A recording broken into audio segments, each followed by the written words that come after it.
কয়টা লাগে আপনার, চরিত্রহীন? আরহাম ঠোঁট প্রসারিত করে হাসল।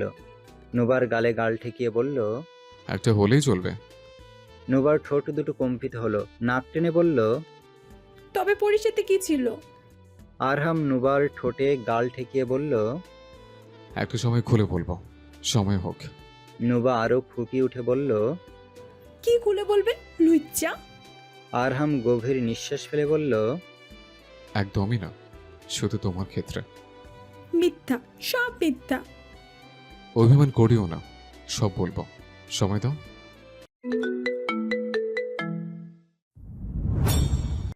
আলো আঁধারির মাঝে তাদের দেখে মনে হয় ছোট্ট জীবনটাও কত বড় স্বপ্ন বয়ে নিয়ে চলেছে। নীরব দাঁড়িয়ে থাকা সেই শিশুগুলো দৃশ্য অজান্তেই মন ছুঁয়ে যায়। নুবার দিকে এক পলক তাকিয়ে দেখলো বাচ্চাগুলো তার দিকেই তাকিয়ে আছে। নুবার এত মায়া হলো, এদের বয়স কত হবে? 8-9, অতঃপর 11-12। নুবা কিছু সময় তাদের দিকে তাকিয়ে থেকে হাতের ইশারায় ডাকলো। ওখানেই 3জন ছিল, 3জনই ছুটে আসলো। নুবা মুচকি হেসে বলল। কিছু খাবে? 3জনই মাথা নাড়ল। নুবা 3 প্লেট ভেলপুরি দিতে বলল। পরের তাদের দিকে তাকিয়ে পাশে চেয়ার টেনে দিয়ে বলল। বসো। 3জনে একগাল হেসে বসলো। নুবা আশেপাশে তাকালো। মানুষগুলো এতই ব্যস্ত যে কারো চোখেই পড়ছে না এই বাচ্চাগুলোকে। তবে পড়তেও পারে, কিন্তু প্রতিদিন কি আর পড়বে? নুবা ভেলপুরির প্লেট থেকে 3জনকে 3টা ভেলপুরি দিয়ে বলল। নাম কি তোমাদের? ছেলে 3টা হেসে হেসে নাম বলল। নুবা ওদের বিনা কারণে হাসতে দেখে নিজেও হাসল।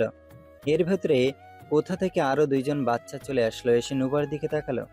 ওই 3জনের ভেতরে একজন দাঁড়িয়ে থাকা 2টো বাচ্চাকে হেসে হেসে বলল। আফা, আমাগরে খাওয়াইবো? ছেলে 2টো একটু হেসে নুবার দিকে তাকালো। নুবা তাদের মুখভঙ্গি বুঝতে পেরে বলল। তোমরা এসে বসো। ছেলে 2টো খুশি হয়ে গেল। তার ভেতরে একজন বলে উঠল। আফা, আমার 2টা বন্ধু আছে, ওরা হ্যানের ভেলপুরি অনেক পছন্দ করে, ওগরে খাওয়াইবা? নুবা ওদের কথা শুনে সন্তুষ্ট হলো। কতটা নিষ্পাপ তারা, নিজেদের বন্ধুর কথা ভুলেনি। নুবা মৃদু কণ্ঠে বলল। আচ্ছা, তাহলে তো খাওয়াতেই হয়। যাও নিয়ে আসো তবে তাড়াতাড়ি। ছেলেটা প্রচন্ড খুশি হয়ে দৌড়ে চলে গেল। নুবা দাঁড়িয়ে আছে। এখানে মোটা 8টা চেয়ার সাজানো আছে, আর 8টা চেয়ারে 8জন ছোট্ট খুদে রাজা বসে আছে। ওই ছেলেটা যে আরো 3জনকে ডেকে এনেছে। তবে এতে নুবার সমস্যা হয়নি, বরং খুশি হয়েছে, কারণ সে টাকা নিয়ে এসেছে সাথে করে। আরহামের দেওয়া টাকা, ওখান থেকে এক বান্ডিল, মিনিমাম 1 লাখ আছে ওখানে। ভাবতেই অবাক লাগে তার। তার মতো ফকির 1 লাখ নিয়ে ঘুরছে। আশ্চর্য ব্যাপার স্যাপার। নুবা বাচ্চাগুলোকে 1 প্লেট ভেলপুরি আর পাস্তা খাওয়ালো। অতঃপর জিজ্ঞেস করলো। কেউ আর কিছু খাবে? তাদের ভেতরে কয়েকজন বলে উঠল। আপা, ওই পাশে না অনেক সুন্দর একটা রেস্টুরেন্ট, অনেক কাচ্চি বেছে। আমার না দেখা এত খাইতে মন চায়, এত সুন্দর ঘ্রাণ, আহারে কি সুন্দর। তাদের বলার ভঙ্গি দেখে নুবা খিলখিল করে হেসে উঠে বলল। তাহলে তো খাওয়াতেই হয়। তাহলে চলো, আজকে যা খেতে চাইবে তাই খাওয়াবো। রেস্টুরেন্টটা নতুন, তবে অনেক বড় আর সুন্দর। কিন্তু সমস্যা হচ্ছে নুবাকে ঢুকতে দিতে চাইলেও এই বাচ্চাদের দিতে চাইছে না। যা দেখে নুবার প্রচন্ড রাগ উঠে গেল। নুবা খেকিয়ে উঠে বলল। সমস্যা কি? হ্যাঁ, ভিতরে আসতে দিচ্ছেন না কেন? দেখুন ম্যাম, এই রেস্টুরেন্টে ওদের জন্য না, এখানে ভিআইপি মানুষ আসে। নুবা রাগী চোখে লোকটার দিকে তাকিয়ে বলল। আমি ওদের বিল দিব, আসতে দিন। সরি ম্যাম, ওদের ঢুকালে বাকি কাস্টমারের উপর প্রভাব পড়বে। বোঝার চেষ্টা করুন, এই অবস্থায় ঢুকানো যাবে না। নুবা মাথা ঝুঁকিয়ে বলল। আচ্ছা, তাহলে আমরা ভিআইপি ভাবেই আসবো। চলো বাচ্চারা। বলেই নুবা সবাইকে নিয়ে একটা মলে ঢুকে গেল। ওখান থেকে সবার প্রয়োজন আর সাইজ মোতাবেক জুতা, শার্ট, প্যান্ট কিনলো। সবাই মিলে অনেক আনন্দ করলো। বাচ্চাগুলো তো নতুন ড্রেস পেয়ে প্রচন্ড খুশি। সব কেনাকাটা শেষ, বিল আসলো 30,000 প্লাস। নুবা বিল মিটিয়ে সব কয়টাকে নিয়ে বাইরে আসলো। পরপর একজনকে জিজ্ঞেস করলো। এখানে কোনো পানির কল আছে বাবু? ছেলেটা বাম দিকে ইশারা করে বলল। ওই দিকে আছে আপা। তাহলে চলো। নুবা সব কটাকে নিয়ে যে টিউবওয়েল থেকে সব কয়টিকে গোসল করালো। যেহেতু সবাই ছোট ছোট তাই বেশি লজ্জাজনক পরিস্থিতি হলো না। নুবা 3-4টা গামছা, শ্যাম্পু, প্রয়োজনীয় জিনিস এনেছিল, এমনকি পারফিউমও। আজকে সব কয়টাকে ভিআইপি করে তবে ওই রেস্টুরেন্টে ঢুকবে। আসলে ভিআইপি মানে তারা বুঝে সুন্দর জামা কাপড় আর পকেটে টাকা। নুবাই রাত করে সব কয়টাকে সাফ সুতরা করে ফেলল। বাচ্চাগুলোর মাথা মুছে দেওয়ার সময় কিছু বাচ্চা খিলখিল করে হাসছিল। এদিকে রাস্তা দিয়ে যাওয়ায় কিছু মানুষ আবার তাকিয়ে আছে, কেউ প্রশংসা করছে তো কেউ আবার নাক সিটকে নিন্দা করছে। নুবা সব কয়টাকে গুছিয়ে পারফিউম মেরে একদম চকচক করে দিল, সবার চুলগুলো ঠিক করে দিল। পরপর বলল, তোমাদের বস্তাগুলো এখানেই থাক, যাওয়ার সময় নিয়ে যেও। সব বাচ্চারা খুশি হয়ে হ্যাঁ বলল। এবার খুব ভাব নিয়েই এন্ট্রি নিল নুবারা।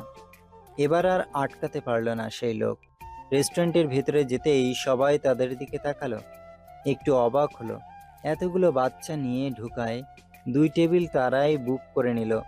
পরপর নুবা বলে উঠল, আমি খাবারের নাম বলছি, যার যেটা ভালো লাগবে হাত তুলবে। ওয়েটার এসে দাঁড়ালো। নুবা খাবারের নাম বলতে লাগলো, তবে বিদায় এইসব খাবারের নাম না শোনা বাচ্চারা বুঝতে পারলো না, তাই নুবা তাদের পটি পটি করে বুঝিয়ে দিল যে এগুলো কি বা কেমন খাবার।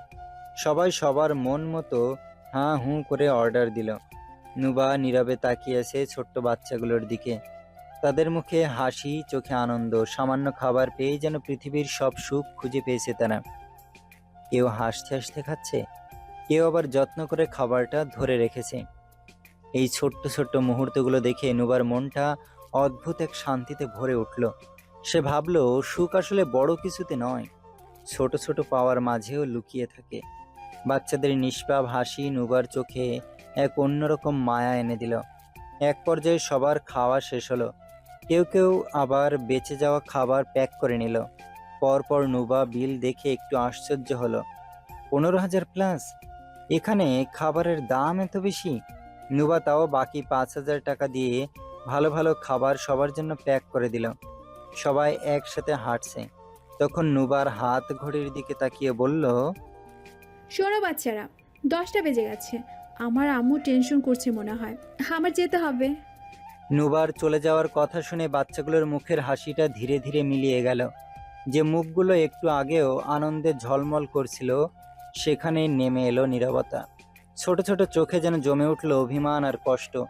তারা চুপচাপ তাকিয়ে রইল নুবার দিকে, যেন যেতে না দিতে চায়। নুবার বুকের ভেতরেও কেমন একটা শূন্যতা অনুভব হলো। এই নিষ্পাপ মুখগুলোর মায়া ছেড়ে চলে যাওয়া তার জন্য কঠিন হয়ে পড়ল। নুবা পিছনে ঘুরে হাঁটু গেড়ে সবার সামনে বসে বলল, আমি কালকে আবার আসবো, তোমরা চাইলে আরো বন্ধু ডেকে নিবা, ওকে? বাচ্চাগুলো বেশ খুশি হয়ে গেল। নুবা 2 হাত প্রসারিত করে সবাইকে জড়িয়ে ধরার চেষ্টা করলো, তবে ব্যর্থ হলো সে। তবু সবাইকে আগলে নিল। সবার গাল টেনে বলল, কালকে সকালে আসো, ওকে? নুবার কথায় সবগুলো বাচ্চা বলে উঠল, আফা, রাতে আইসেন, দিনে আমরা কাজ করি। বাচ্চাগুলোর কথা শুনে নুবার বুক ভেঙে আসলো। এই ছোট্ট মুখে কাজ করি শব্দটা কতটা ভারী শোনাচ্ছে। নুবা একগাল হেসে বলল, আচ্ছা আসবো, কালকে অনেক কিছু কিনে দেব। এখানে অপেক্ষা করবে, আমি সন্ধ্যায় আসতে পারি, অপেক্ষা করবে, ওকে? হাজেরার হাঁসফাঁস বেড়েছে। শান্তি মতো বসতে পারছে না হাজেরা, একবার ওদিক ওদিক করছে। এমন সময় আমিনা বেগম বলে উঠল, খেতে বসো। হাজেরা আর নুবা কোথায়? হাজেরা একবার লিভিং রুমের দিকে তাকালো, আবার এগিয়ে গেল। আরহাম এসে চেয়ার টেনে খাবার টেবিলে বসলো। হাজেরাকে এরকম হাঁসফাঁস করতে দেখে আমিনা বেগম এগিয়ে এসে বলল, কি হয়েছে? হাজেরা অস্থির কণ্ঠে বলল, মেয়েটা সেই সন্ধ্যায় মোবাইলের দোকানে গেছে, রাত 10টা বাজে, এখনো এলো না। আমি বারবার যেতে না করলাম। আমিনা বেগম ভুরু কুঁচকে বলল, রাত করে একা বেরোতে দিয়েছো কেন? আমি না করেছি আপা, একটা কথাও শোনে না আমার। এত সময় লাগছে কেন? বারবার যেতে না করলাম। আমিনা বেগম কি বলবে বুঝতে পারল না। চিন্তা করো না, চলে আসবে, খেয়ে নাও। হাজেরা মাথা ঝুলিয়ে না করলো। আমিনা বেগম বলল, আচ্ছা দাঁড়াও, আরশি বাবাকে বলছি। বলেই আমিনা বেগম এগিয়ে গেলেন। হারুন মির্জা স্ত্রীর দিকে তাকিয়ে বললেন। কি হয়েছে? আমিনা বেগম অশান্ত কণ্ঠে বললেন, সেই সন্ধ্যায় নাকি নুবা মোবাইল আনতে বের হয়েছিল, তবে এখনো আসেনি। এই নিয়ে হাজেরা কান্নাকাটি করছে। হারুন মির্জা সহ সবাই অবাক হলো। হারুন মির্জা মৃদু কণ্ঠে বলল, রাত করে বের হতে দিল কেন? নুবা নাকি কোনো কথাই শোনেনি। হারুন মির্জা খাবার রেখে উঠে দাঁড়িয়ে বলল। আমি দেখছি। আরহামের ভুরুটা কুঁচকে গেল। দিন দিন সাহস বাড়ছে, রাত করে বের হয়ে গেছে। আরহাম উঠে দাঁড়ালো। সবাই যেতে নিলে আরাফও বলে উঠল, মা, অন্ততপক্ষে তরকারিটা তো দিয়ে যাও।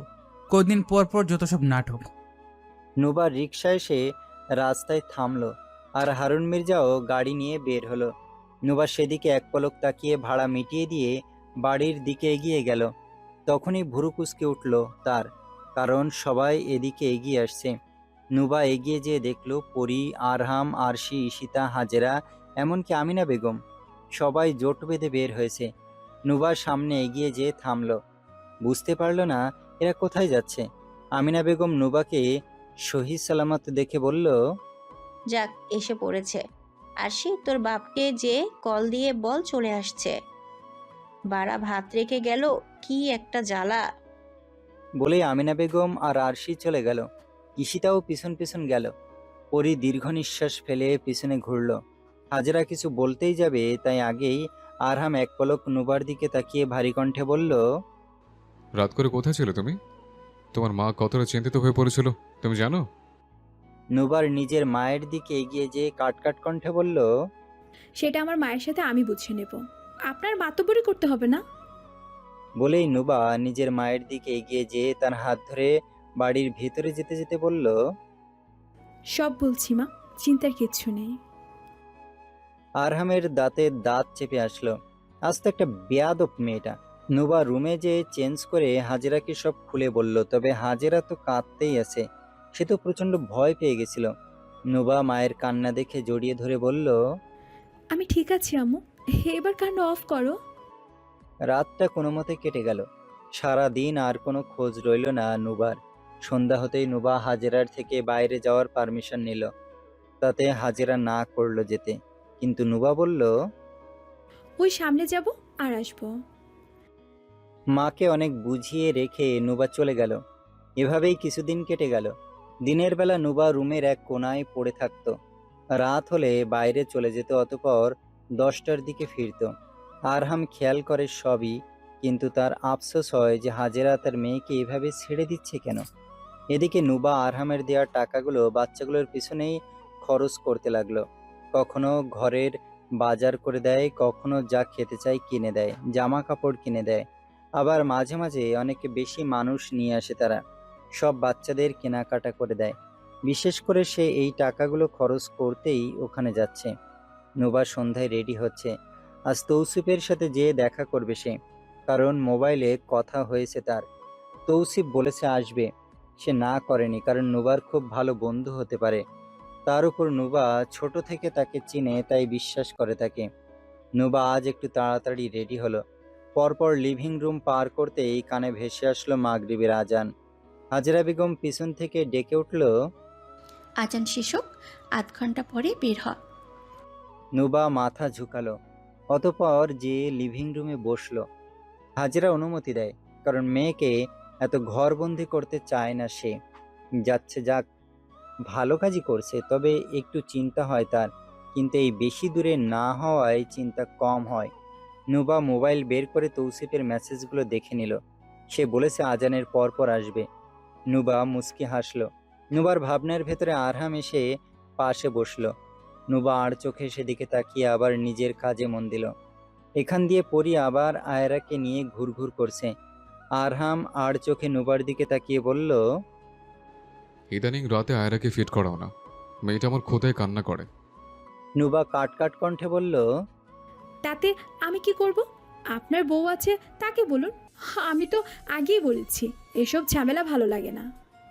আরহাম চেয়ে রইল। নুবার দিকে কথা ঘুরিয়ে বলল। ইদানিং রাতে কোথায় যাও? নুবা তেড়া উত্তর দিয়ে বলল। আপনার জেনে তো কাজ নেই। আরহাম হাত মুঠোবদ্ধ করে বলল। বেশি উঠছো না তুমি। নুবা দাঁতে দাঁত চেপে বলল। আমি উড়ি ভাসি আর যাই করি না কেন তাতে আপনার কি? বলেই নুবা ব্যাগ নিয়ে উঠে দাঁড়ালো। সন্ধ্যা পেরিয়ে রাত হলো। নুবার তৌসিফ বাচ্চাগুলোর সাথে বসে আছে, খোশ গল্প করছে তারা। নুবার এত ভালো লাগছে, মনে হচ্ছে এর থেকে সুখ আর নেই। এদিকে দুটো তীক্ষ্ণ দৃষ্টি নুবাকে ঘিরে রয়েছে, যেন জ্বলে যাচ্ছে চোখ দুটো। রাত ঠিক 10টা। তখন নুবাকে রিকশায় উঠিয়ে দিয়ে তৌসিফ অন্য রিকশায় চলে গেল, কারণ নুবাই না করেছে। তৌসিফ চেয়েছিল নুবাকে বাড়িতে ছাড়তে, তবে কেউ দেখলে সন্দেহ করবে। তার উপর তার মা তাকে বিশ্বাস করে এই রাতে বের হতে দিয়েছে। একবার বিশ্বাস ভেঙে গেলে আর জোড়া লাগবে না, তাই সে এমন কিছু করতে চায় না। এদিকে রিকশায় উঠতে হাজেরা কল দিল। নুবা কল ধরে শুধু বলল, আসছি। কিছু দূর রিকশা এগিয়ে যেতে হঠাৎ পাশ থেকে একটা গাড়ি এসে ওভারটেকিং করলো। পরপর একদম রিকশার সামনে এসে থামলো। হঠাৎ রিকশা ব্রেক করায় নুবা পড়তে পড়তে বেঁচে গেল। নুবা বুকে হাত দিয়ে সামনের দিকে তাকালো। তখনই আরহাম গাড়ির ডোর প্রায় ভেঙে ফেলার মতো করে বের হয়ে আসলো। আরহামকে দেখে নুবার ভুরু কুঁচকে আসলো। এই লোকটা এখানে কি করছে? আরহাম ধূপধাপ পা ফেলে এগিয়ে আসলো। নুবা একটু ভয় পেয়ে শুকনো ঢোক গিলল। ভরা রাস্তায় না মেরে বসে রিকশা চালক রিকশা থেকে নেমে বলে উঠল, বলদ নাকি এখনই একটা অ্যাক্সিডেন্ট হতো। আরহাম পাত্তা দিল না, তেড়ে আসলো নুবার দিকে। নুবা চোখ বড় বড় করে তাকালো। আরহাম কেমন অদ্ভুত কণ্ঠে বলল। রিক্সা থেকে নামো। আরহামের কণ্ঠ শান্ত তবে ভয়ানক, কেমন ঝড় আসার আগের নীরবতা। নুবা একটু তেড়ামি করে বলল, নামবো না। মামা আপনি রিক্সা টান দিন তো। আরহাম নুবার হাত ধরতে আসলো। নুবা আঁতকে উঠল, কম্পিত কণ্ঠে বলল, কি কি কি করছেন? পড়ে যাবো তো। রিকশা চালক তেড়ে এসে বললেন, কেডা তুমি, এমন করো কেন? আরহাম টেনে নুবাকে রিকশার থেকে নামালো। নুবা হাঁসফাঁস করে উঠল। অনেকেই তাকিয়েছে তাদের দিকে। নুবা আরহামের আগের মতো ব্যবহার করে একটু চুপসে গেল। ভয়ে রিকশা চালকের দিকে তাকিয়ে বলল, মামা আমি এই লোকটাকে চিনি না, জানি না কোন পাগল। আমি আর কিছু বলার আগে আরহাম নুবাকে টেনে নিয়ে যেতে লাগলো। নুবা ছটফট করে বলল, সারুন সবে দেখছে। কি ভাবছে? ভাগ্য যেন বরাবরই একটু কঠিন। দূরে দাঁড়িয়েছিল 2-3 জন পুলিশ। হঠাৎ এরকম ঝামেলা দেখে তারা এগিয়ে আসলো। এসেই আরহামের সামনে দাঁড়িয়ে বলল, রাস্তাঘাটে হচ্ছে কি? আরহাম এক পলক নুবার দিকে তাকিয়ে বলল, She is my personal property. Move away from the front. Police রেগে বলল, আগে তো রাস্তাঘাটে বেয়াদবি করছিস, তার উপর ইংরেজি ছাড়ছিস। এই মেয়ে তোমার কি লাগে? নুবা কি বলবে দিশা পেল না। আশেপাশের মানুষ আর পুলিশ সাথে আরহামের লাগাম ছাড়া ব্যবহার দেখা নুবা বেশ ভয় পেয়ে বলল, আমি আমি চিনি না, আমাকে জোর করে নিয়ে যাচ্ছে। আরহাম নুবার কথা শুনে তার দিকে ফিরে তাকালো। আপনা আপনি যেন হাতটা আলগা হয়ে আসলো তার। অবিশ্বাস লাগলো তার কাছে। নুবা তাকে চিনে না, এত সহজে অপরিচিত বলে দিল। পুলিশ যেন সুযোগ পেল। আরহামের অন্যমনস্ক থাকাকালীন তার মুখে ঠাস করে একটা থাপ্পড় মেরে কলার চেপে ধরে বলল, গুন্ডামি করো? ওরে ধর, আজকে 101টা মামলা দিয়ে ওকে জেলে পুরব। নুবা হতভম্ব হয়ে গেল। এ কি করলো সে? ঝামেলা আরো বাড়িয়ে দিল। 2 হাত মুখে চেপে ধরল। আরহাম শুধু নুবার দিকে তাকিয়ে রইল। সুযোগ পেয়ে পাশের জন হাতে থাকা লাঠি দিয়ে একটা বাড়ি বসিয়ে দিল আর বলল, বড় বড় গাড়ি নিয়ে এসে গুন্ডামি ছুটাবো? এমন মারা মারবো না। পরপর নুবার দিকে তাকিয়ে বলল, আপনি বাসায় যান, বাকিটা আমরা দেখে নেব। বলেই আরহামকে টেনে হিঁচড়ে নিয়ে যেতে লাগলো। তার মুখে কোনো কথা নেই, শুধু শক্ত চোখে নুবার দিকে তাকিয়ে আছে। নুবা আঁতকে উঠল। আরহাম বাড়ি ফিরলে তার শেষ দিন হবে। নুবা কিছু বুঝে ওঠার আগেই পুলিশ আরহামকে আর একটা আঘাত করলো। নুবা হতভম্ব হয়ে গেল। মস্তিষ্ক কিছু সময়ের জন্য কাজ করা বন্ধ করে দিল যে সে কি করলো, এখন কি করবে। যখন আরহামকে নিয়ে তারা কিছুটা দূরে চলে গেছে তখন নুবা শুকনো ঢোক গিলে ছুটে যেয়ে তাদের সামনে দাঁড়ালো। আরহাম চেয়ে রইল নুবার দিকে। হঠাৎ এভাবে নুবাকে সামনে আসতে দেখে পুলিশগুলো ভুরু কুঁচকে নিল। একজন বলে উঠল, কি হয়েছে? নোভা এক পলক আরামের দিকে তাকিয়ে বিড়বিড় করে বলল, আপনারা কি ওনাকে নিয়ে যাচ্ছেন? অবশ্যই। নুবা ভুরু দুটো নিচু করে কাদো কাদো চেহারা নিয়ে বলল, না, না নিয়ে গেলে হয় না। অ্যাকচুয়ালি ওনাকে আমি চিনি। একজন পুলিশ এগিয়ে এসে বলল, কি হয় তোমার? নুবা ডান হাত হাতের 5 আঙুল দিয়ে কচলালো, যেন হাতের তালু ঘেমে গেছে। পরপর একটু হাসার চেষ্টা করে বলল, ভাই। সবাই তার দিকে তাকিয়ে রইল। আরহাম একটু বেশি তীক্ষ্ণ চাহনি দিল। নুবা বুঝতে পারলো কেউ বিশ্বাস করছে না, তাই জিভ দিয়ে ঠোঁট ভিজিয়ে বলল, না না না, আসলে উনি আমার হাজব্যান্ড। আমাদের কোনো এক বিষয়ে মনোমালিন্য হয়েছিল তো, তাই আর কি। আমি আমি আসলে আমি বুঝতে পারিনি এত বড় ঝামেলা হয়ে যাবে। প্লিজ আপনারা ওনাকে ছেড়ে দিন। নুবার মুখের কথা শুনে আরহাম তার দিকে সরু দৃষ্টিতে তাকিয়ে রইল। ভুল করে মিথ্যা ভেবে সত্যি বলে ফেলল মেয়েটা, তবে ভালোই লাগলো তার। বিষয়টা এনজয় করলো সে। একজন পুলিশ এগিয়ে এসে বলল, প্রমাণ কি এটা তোমার হাজবেন্ড? নুবা ভাবতে লাগলো কি বলবে। এখন আরহামকে নিয়ে গেলে এত বড় ঝামেলা হবে, যার একমাত্র দোষী হবে নুবা। পরপর নুবা এগিয়ে এসে বলল, বিশ্বাস করুন ওনার কসম। বলে আরহামের উঁচু মাথায় হাত রাখলো। মরলে আরহাম মরুক, নুবা কেন মরবে? তার ভেতরে একজন বলে উঠল, এখন তো ছাড়া যাবে না, পুলিশ স্টেশনে এসে বিয়ের প্রমাণ দেখিয়ে নিয়ে যাবে। বলেই নুবাকে সাইড কেটে চলে যেতে লাগলো। আরহামও বাধা দিল না। নুবার চোখ বড় বড় করে বলল, এরা তার থেকেও বড় ঘাটতেরা, ছাড়তেই চাইছে না। নুবা আবার দৌড়ে যেয়ে তাদের সামনে দাঁড়িয়ে 2 হাত প্রসারিত করে বলল, দেখুন আশেপাশে সবাই দেখছে স্যার। একে তো আপনারা আমার স্বামীকে আঘাত করে ঘোর অন্যায় করেছেন, তার উপর আমাকে প্রমাণ দেখাতে বলছেন। লজ্জা থাকা উচিত আপনাদের, সব টাকা খাওয়ার জন্য। আমি কি কিচ্ছু বুঝি না নাকি? হ্যাঁ, আমার পেটের বাচ্চাটাও আপনাদের অভিশাপ দিবে। আপনারা জানেন না উনি কে। আপনাদের শরীর থেকে এই পোশাক 2 মিনিটে কেড়ে নিতে পারবে। প্লিজ আপনারা বোঝার চেষ্টা করুন, আমার ভুল ছিল, আমি ক্ষমা প্রার্থী। দরকার পড়লে। বলেই নুবা পার্স থেকে 3 বা 4 হাজার খানিক টাকা বের করে বলল, প্লিজ ছেড়ে দিন, আপনারা তো আমার বাপ ভাইয়ের মতো। প্লিজ প্লিজ প্লিজ আঙ্কেল ভাইয়া। নুবা ছলছল দৃষ্টিতে সবার দিকে তাকালো। একজন এসে নুবার হাত থেকে সবার অগোচরে টাকাগুলো নিয়ে বলল, ঠিক আছে, যাও, ছেড়ে দিলাম। নুবা চুপচাপ গাড়িতে বসে আছে। আরহাম কিছু বলছে না, শুরু ড্রাইভ করছে, তবে ড্রাইভ করা দেখেই বোঝা যাচ্ছে সে কেমন তেতে আছে। নুবা আর চোখে একবার আরহামের দিকে তাকিয়ে বলল, সরি, আমি বুঝতে পারিনি এইভাবে আঘাত করে বসবে। আরহাম কটমট করে বলল, তামাশা করে শান্তি মিলেছে তো? নুবা মুখ ঘুরিয়ে আরহামের দিকে তাকিয়ে দাঁতে দাঁত চেপে বলল, আপনিও কম করেননি। কি দরকার ছিল হাত ধরে টানাটানি করেন? আমাকে ভালো মতো বললে কি আমি নেমে আসতাম না? আরহাম নুবার দিকে তাকিয়ে বলল, তোকে প্রথমে আমি ভালো মতো বলিনি। নুবা তুরকারি শুনে একটু তেতে উঠে বলল, কুত্তার মতো বলেছেন। আর আপনাকে আসতে বলেছে কে? মরে যাচ্ছিলাম আমি, আর গেল কি দূর। আরহাম নুবার দিকে তাকালো। নুবা ভীতু কণ্ঠে বলল, সামনের দিকে তাকান, অ্যাক্সিডেন্ট হয়ে যাবে। আরহাম দাঁতে দাঁত চেপে গাড়ি একপাশে পার্ক করে স্টিয়ারিংয়ে একটা বাড়ি মেরে বলল, তোর নাকি ওই ছেলের সাথে কোনো সম্পর্ক নেই, কিন্তু গত সপ্তাহ ধরে তুই প্রতিদিন সন্ধ্যায় বাড়ি থেকে বড় হোস আর রাত 10টায় ফিরিস। আর তোর মাও কিছু বলো না, যেন নিজেই শিক্ষা দিচ্ছে সব। নুবা মায়ের কথা শুনে রেগে বলল, একদম আমার মাকে নিয়ে উল্টাপাল্টা বলবেন না। আরহাম ধমকে এগিয়ে আসলো। রাগী দৃষ্টিতে চেঁচিয়ে উঠে বলল, তৌসিফের সাথে ছিল না তুই, আবার কথা বলিস?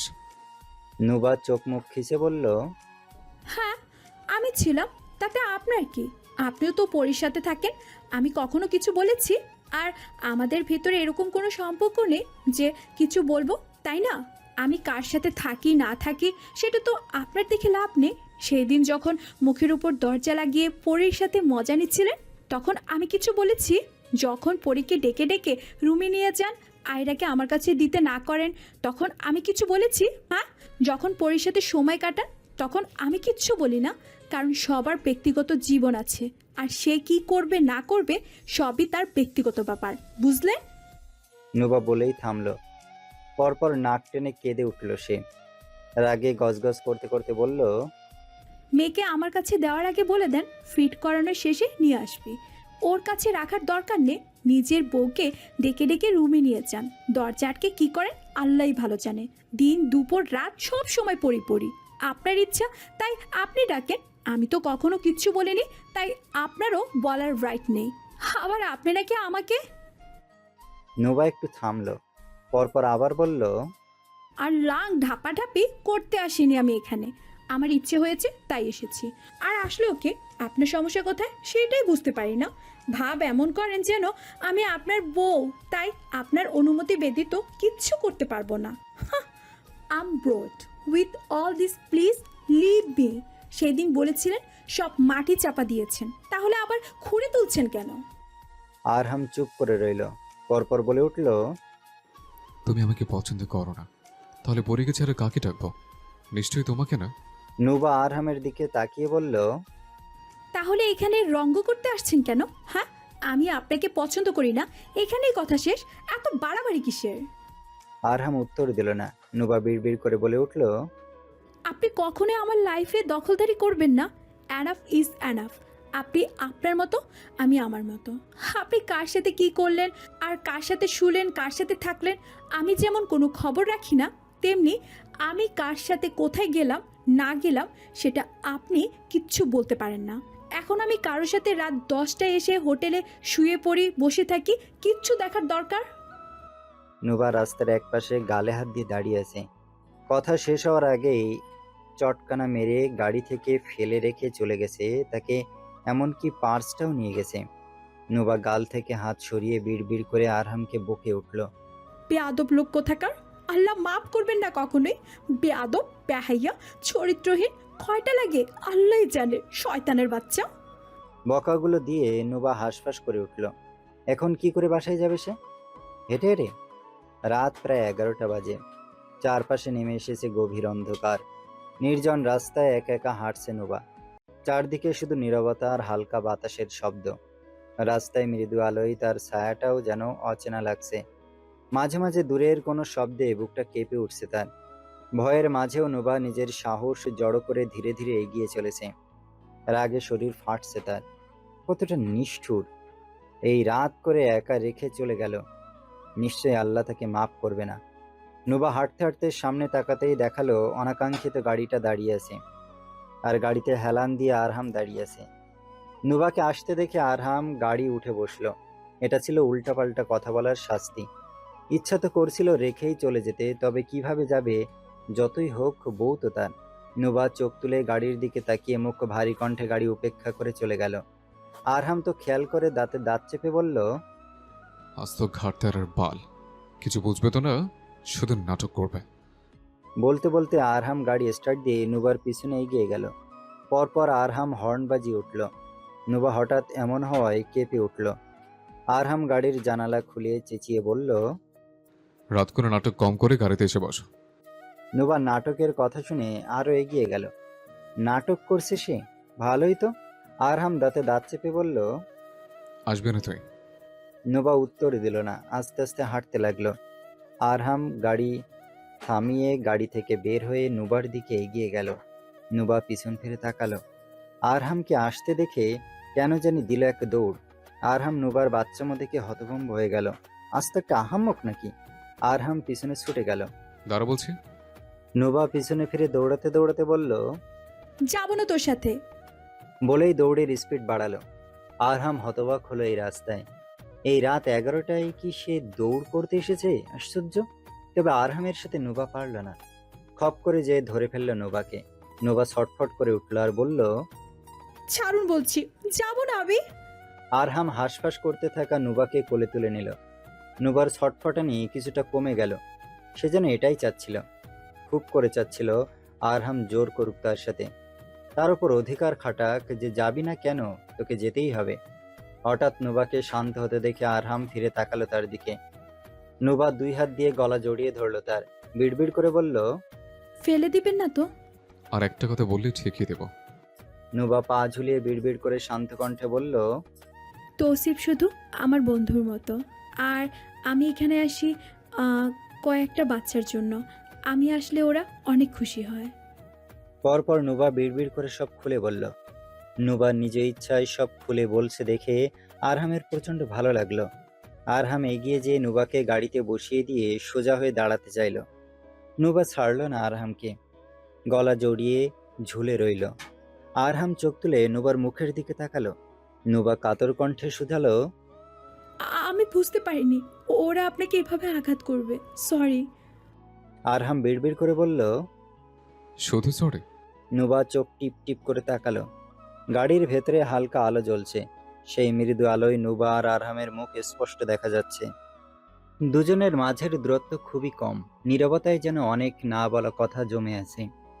নুবার চোখে এক ধরনের অনুভূতি আর আরহামের দৃষ্টিতে গভীরতা। বাইরের রাতের অন্ধকারের মাঝে গাড়ির ভেতরটা যেন আলাদা এক জগৎ হয়ে উঠেছে। দুজনেই চুপ, শুধু মুহূর্তটা নীরবতায় ভরপুর। নুবা কি বলবে বুঝে পেল না। আরহাম নুবার মুখ পানে চেয়ে ফিসফিস করে বলল, I want to do this. আরহামের চোখ দুটো ধীরে ধীরে নুবার লালচে ঠোঁটের দিকে থেমে গেল। তার দৃষ্টিতে ছিল এক গভীর অনুভূতি, যেন অনেক কথা নীরবতায় লুকিয়ে আছে। নুবার উপস্থিতিতে মুহূর্তটা আরো শান্ত আর মায়াবী হয়ে উঠল। দুজনের চোখের মাঝে জমে থাকা অনুভূতিগুলো যেন শব্দ ছাড়াই প্রকাশ পাচ্ছিল। নুবা আরহামের এক কাঁধে হাত রেখে তার দিকে তাকালো। না করবে সে, নাকি হ্যাঁ করবে? কি করবে সে? নুবা জিভ দিয়ে ঠোঁট ভিজিয়ে কম্পিত কণ্ঠে বলল, আপনি কি সত্যি চাইছেন? আরহাম অনেকটা এগিয়ে এসে ছোট্ট করে বলল। হুম। নুবা চোখ মুখ টান টান হয়ে বলল, ভালো তো বাসেন না? এটা আবার কি? বিয়ে করতে চাই? পড়ি। জাহান্নামে যাক। নুবা আর কিছু বলতে যাবে তার আগে আরহাম নুবার অধর আস্তে করে দখল করে নিল। নুবা আবেশে চোখ বুজে ফেলল। চারপাশের সবকিছু যেন মুহূর্তের জন্য থেমে গেল। দুজনের মাঝে জমে থাকা অনুভূতিগুলো নীরবতায় আরো গভীর হয়ে উঠল। আরহামের স্পর্শে নুবার মনে এক অদ্ভুত শান্তি আর মায়া জড়িয়ে পড়ল। রাতের নিস্তব্ধতার মাঝে সেই মুহূর্তটা তাদের দুজনের কাছেই বিশেষ হয়ে রইল। নুবা কেমন তীর তীর করে কেঁপে উঠল, শক্ত করে আরহামের পেশিবহুল বাহু আর বক্ষস্থল আঁকড়ে ধরল। আরহাম আর একটু গভীর হলো। অনাকাঙ্ক্ষিত বস্তু দুটোর সংস্পর্শে একটু একটু করে বাড়ল।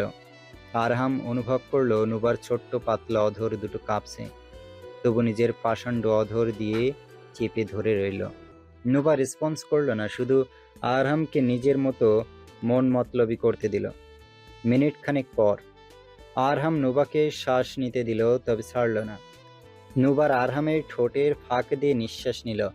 হাঁপিয়ে উঠল সে, বুক ধুকফুক করতে লাগলো, তেমন ভয় লাগতে শুরু করলো।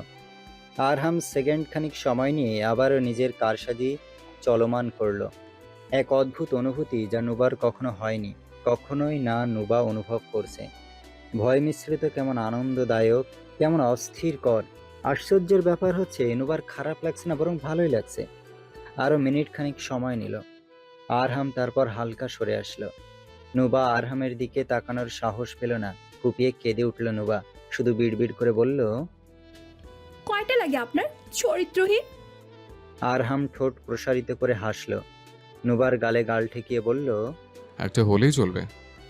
নুবার ঠোঁট দুটো কম্পিত হলো, নাক টেনে বলল, তবে পরিষেতে কি ছিল?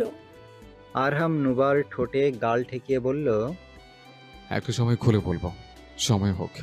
নুবা আরো ফুপিয়ে উঠে বলল, কি খুলে বলবেন, লুচ্চা? আরহাম গভীর নিঃশ্বাস ফেলে বলল, একদমই না, শুধু তোমার ক্ষেত্রে। মিথ্যা, সব মিথ্যা। অভিমান করিও না, সব বলবো, সময় দাও। নুবা কিছু সময় চুপ থেকে বলল, আমার ফার্স্ট কিস ছিল, আমি আমার হাজবেন্ডের জন্য বাঁচিয়ে রেখেছিলাম। আরহাম মনে মনে হাসল। এটা নাকি তার ফার্স্ট ছিল। সে তো জানেই না অনেক আগে এটা আরহাম চুরি করেছে। তবে আফসোস হলো মেয়েটার, কারণ ব্যতীত কষ্ট দেখে। কত কষ্ট করেই না বাঁচিয়ে রেখেছিল। আরহাম নুবার চোখের দিকে তাকিয়ে মৃদু কণ্ঠে বলল, তাই নাকি? আমি জানতাম না। তবে আফসোস করো না, ইনশাল্লাহ তোমার আফসোসের সুর টানতে হবে না। নুবা টিপ টিপ করে আরহামের দিকে তাকিয়ে বলল। যদি বিয়ে না করেন তবে তবে কি হবে? আরহাম নুবার ছলছল চোখের দিকে তাকিয়ে বলল। আপনার কেন মনে হচ্ছে আমি পিছিয়ে যাব? নুবা ঠোঁটে ঠোঁট চেপে বলল। প্রথমবার ঠকে গেছি, দ্বিতীয়বার যদি আপনি এমন করেন তাহলে তাহলে আমি আপনাকে কখনো মাফ করব না। এই নুবু কখনই আয়রা পাপাকে মাফ করবে না। সারা জীবন অভিশাপ দেবে, শুধু অভিশাপ। আরহাম নুবার কথা মনোযোগ দিয়ে শুনে বলল। আমি দিতে হলে প্রথমকে। নুবা আরহামের প্রশ্নে চমকে উঠল, চোরা কণ্ঠে বলল। আমি বলতে চাইছি না, ওইসব ভাবতেও চাই না আমি। শুধু জেনে রাখুন, আপনার আগে আমার জীবনে অন্য কেউ ছিল, তবে সে আমাকে খুব জঘন্যভাবে ঠকিয়েছে। আর আজ বা কাল যদি আপনি পরিম্যামকে বিয়ে করেন তবে আপনিও ওর কাতারে পড়বেন। আরহাম এগিয়ে এসে ছোট্ট করে নুবার অধরে চুমু খেয়ে বলল। প্রথম কে বা দ্বিতীয় কে জানতে চাই না, আপনি শুধু আমার, এতটুকুই। আর ডানাকাটা পড়ে যাক জাহান্নামে। নুবা মৃদু কণ্ঠে বলল। আম্মু মানবে না, কেউ মানবে না। আমি আছি তো, আপনি চাইলে আমি এখনই আপনাকে নিয়ে চলে যাব। আপনি কি আমাকে চান? নুবা শুকনো ঢোক গিলে বলল। চোরের মতো পালানোর কথা বলছেন কেন? বুকের পাঠায় কি সাহস নেই আমাকে স্বীকৃতি দেওয়ার, সবাইকে মানিয়ে নেওয়ার? আরহাম মুচকি হাসল, বুঝতে পারল তার নুবু কি চাইছে, তাই শান্ত কণ্ঠে বলল।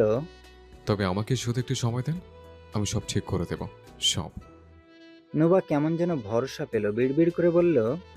সত্যি বলছেন? হুম। নুবা চুপচাপ গাড়িতে মাথা নিচু করে বসে আছে, কেমন লজ্জা লাগছে তার। আরহামের দিকে তাকাতেই পারছে না। আরহাম নুবাকে এরকম বিচলিত হয়ে লজ্জা পেতে দেখে বিড়বিড় করে বলে উঠল। এখনো কিছুই হলো না, তাই এতটা লজ্জা?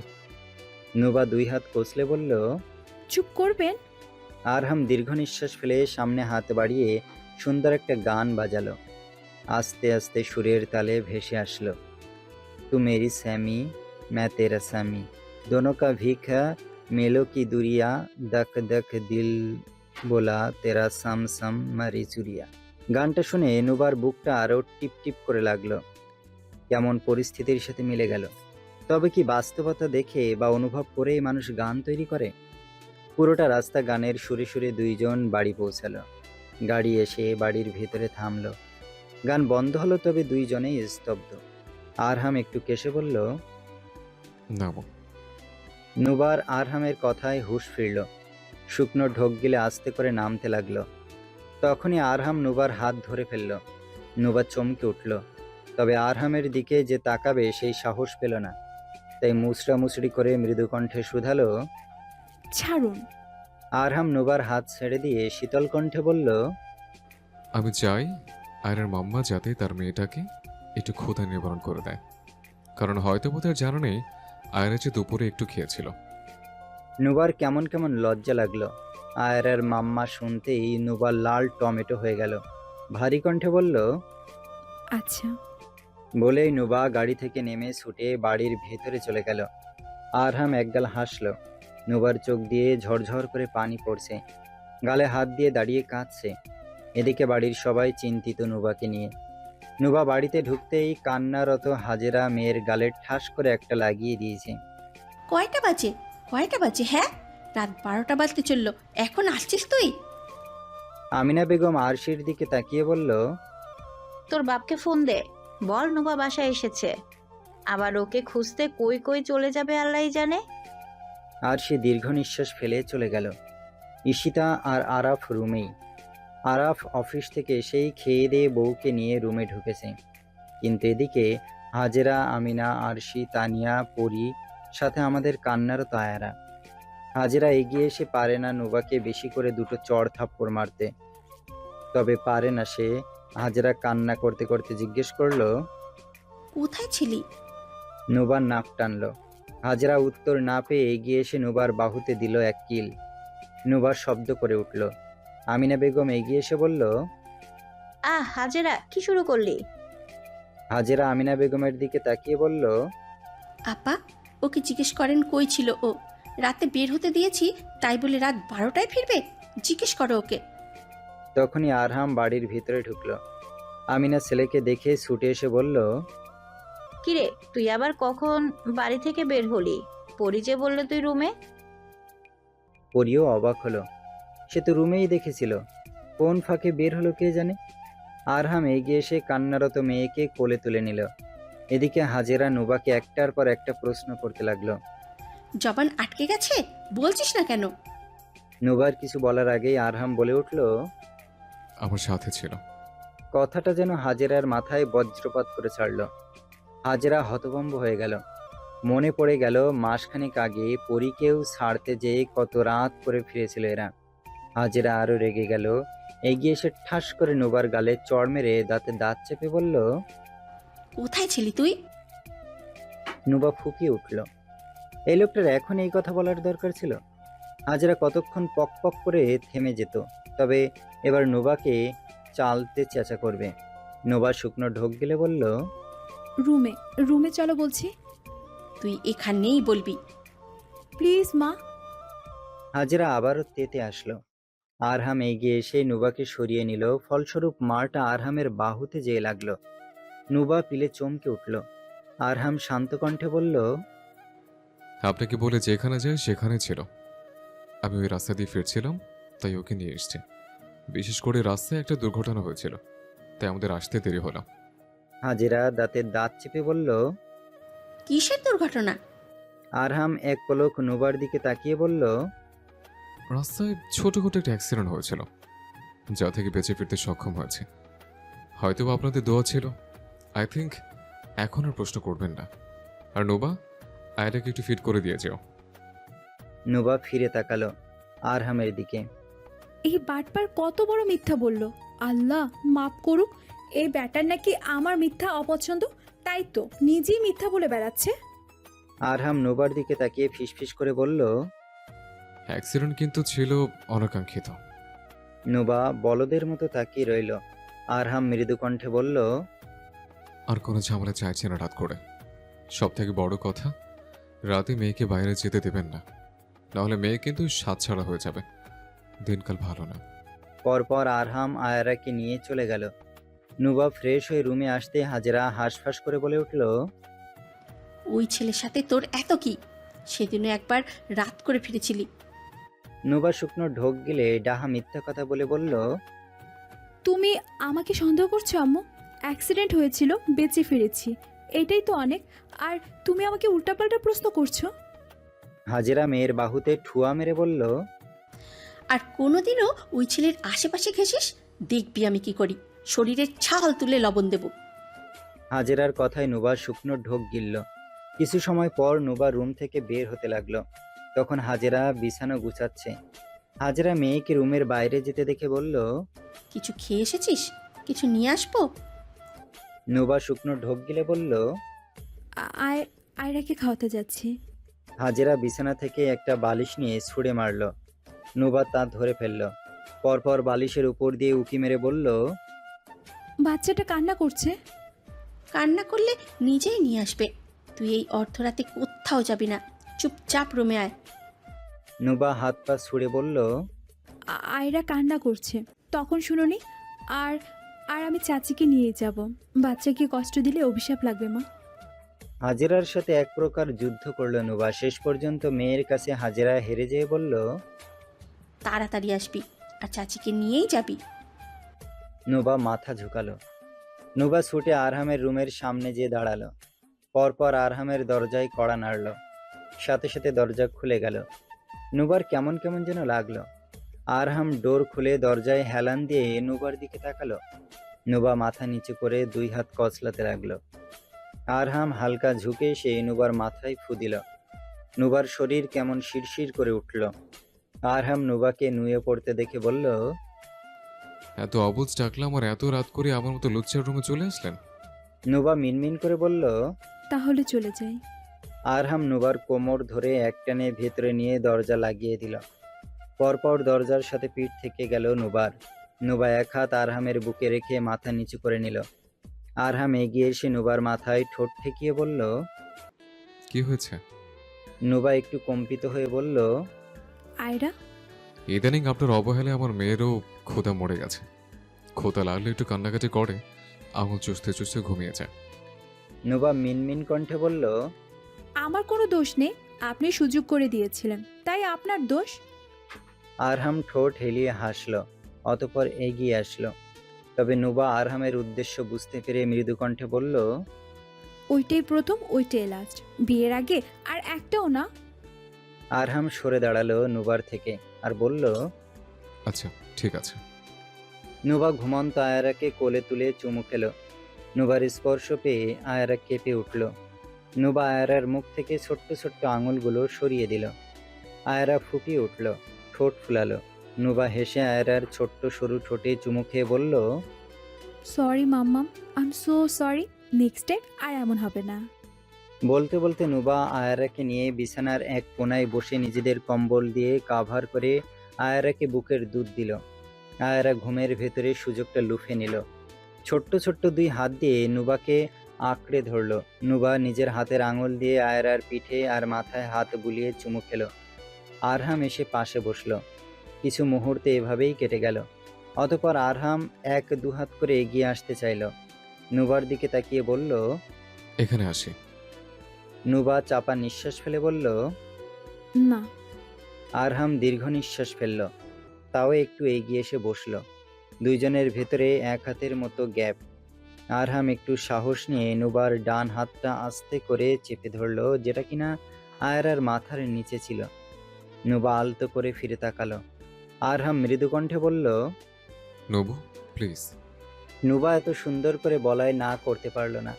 আরহাম নুবার আঙুলের ফাঁকে আঙুল গুজে চেপে ধরে বসে রইল। নুবা কিছু সময় চুপ থেকে ভীতু কণ্ঠে শুধালো, আয়রার আম্মু কি কখনো ফিরে আসবে?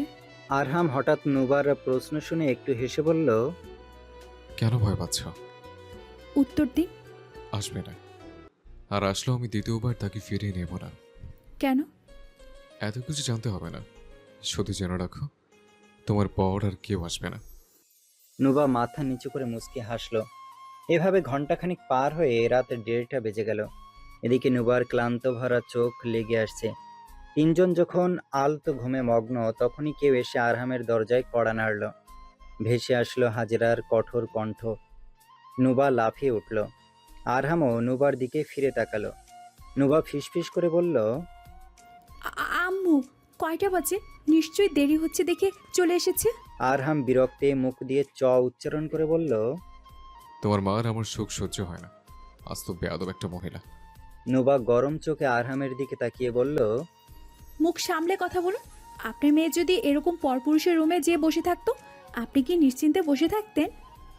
অবশ্যই, কারণ আমার মেয়ের সুখ তো আমি সহ্য করতে পারবো, তবে তোমার মা তা পারে না, বুঝলে? বেশি কথা না বলে যে রুমের দরজা খুলুন। আরহাম দীর্ঘ নিঃশ্বাস ফেলে যে দরজা খুলে দিল। হাজেরা আর আমিনা হুড়মুড়িয়ে রুমে প্রবেশ করলো। দুইজনকে একসাথে দেখে আরহামও অবাক হলো। হাজেরা এসেই নুবার উপর তেতে উঠে বলল, চাচিকে নিয়ে নাকি আসবি? আমিনা বেগম নুবার দিকে তাকিয়ে বুঝতে পারলো ঝামেলা বাড়বে, তাই বলে উঠল, ওর সাথেই ছিলাম আমি, একটু আগে রুমে গেছিলাম, তোমার ভাই ডাকছে দেখেই মাথা টিপে দিতে বলল। পাশে শুয়েছিলাম তাই ঘুমিয়ে পড়েছিলাম, তখনই যেই তুমি ডাক দিলে। আসলে নুবা ফিরছে না দেখে হাজেরা আমিনা বেগমের কাছে দেখতে গিয়েছিল যে নুবা তার কাছে কিনা। তবে যে দেখলো আমিনা বেগম ঘুমাচ্ছে, তাই কিছু না বলে আরহামের রুমে আসলো। আমিনা কিছু না বুঝতে পেরে তার পেছন পেছন আসলো। হাজেরা একটু শান্ত হয়ে আরহামের দিকে তাকালো। ছেলেটা একদমই সুবিধার না, আজ তো বেয়াদব। নুবা আর আরহাম চেপে রাখা নিঃশ্বাস ফেলল, যেন আমিনা বেগম তাদের বাঁচিয়ে নিল। তবে নুবা বুঝতে পারল না আমিনা বেগম মিথ্যা কেন বলল। যাগ্গে, তারই তো সুবিধা। অতঃপর হাজেরা দাঁড়িয়ে থেকে সময় মতো নুবাকে নিয়ে গেল। এদিকে তারা যেতেই আমিনা বেগম ছেলের দিকে তাকিয়ে বলল, কি ব্যাপার? আরহাম কিছু না বলে এগিয়ে এসে তার মাকে জড়িয়ে ধরল। আমিনা বেগম একটু অবাক হয়ে বলল, কি হয়েছে? আরহাম মুচকি হেসে বলল, যাক, তোমার পায়তারা কাজ করছে। আমিনা বেগমের চোখ জলজল করে উঠল। মৃদু কণ্ঠে বলল, কি সত্যি? নুবা কি বলেছে? আরহাম একগাল হেসে বলল, she has accepted me mom. Noba রাজি হয়েছে মা। এবার এই ডানাকেটে পড়ে কি বাড়ি থেকে বের করো। আমিনা বেগম ছেলের কথায় মৃদু হেসে বলল। ও কংগ্রাচুলেশন, তাহলে আপনি পেরেছেন। আরহাম তার মাকে ছেড়ে বলল। I kissed her mom, but she didn't say no. Instead, she embraced me. Amina Begum ছেলের মুখের হাসি দেখে নিজেই একটু লজ্জা পেয়ে বলল। রিয়েলি নোবা কিস করতে দিয়েছে? আরহাম মাথা ঝুঁকিয়ে বলল। Yes. তাহলে তো ভালোই, তবে এখনই পরীকে বের করা যাবে না। আমাকে 3 থেকে 4 দিন সময় দে। আগে তোর বাবাকে বুঝাই, হাজেরাকে বুঝাই, তারপর। এবার থেকে পরীর কাছ থেকে দূরে থাকবি, না হলে নোবা যে হিংসুটে, এবার 2-1 কোপ তোকেই বসিয়ে দিবে। আরহাম বিছানায় বসে বলল। প্রচুর হিংসুটেও আয়নাগরের কাছে দিতে না করেছি দেখে সে গাড়িতে বসে কি কান্না করতে করতে অভিযোগ করলো, my own life seems worthwhile. Amina Begum হেসে বলল। তাহলে এবার ওর মাকে পটানো শুরু কর।